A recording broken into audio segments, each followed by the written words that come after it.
श्री रामदास अठावले।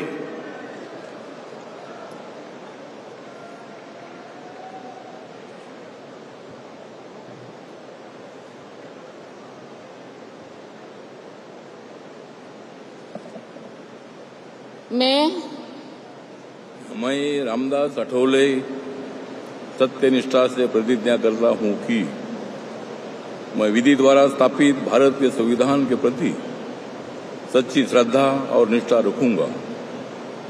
मैं भारत की प्रभुता और अखंडता अक्षुण्ण रखूंगा।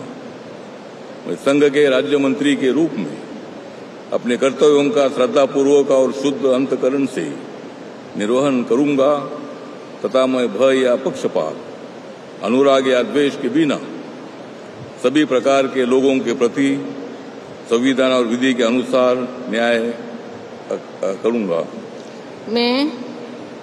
मैं रामदास अठावले सत्यनिष्ठा से प्रतिज्ञा करता हूं कि जो विषय संघ के राज्य मंत्री के रूप में मेरे विचार के लिए लाया जाएगा अथवा मुझे ज्ञात होगा, उसे किसी व्यक्ति या व्यक्तियों को सबके सिवाय अब की ऐसे राज्य मंत्री के रूप में अपने कर्तव्यों के सम्यक निर्वहन के लिए ऐसा करना अपेक्षित हो, मैं प्रत्यक्ष अथवा अप्रत्यक्ष रूप से संसूचित या प्रकट नहीं करूंगा।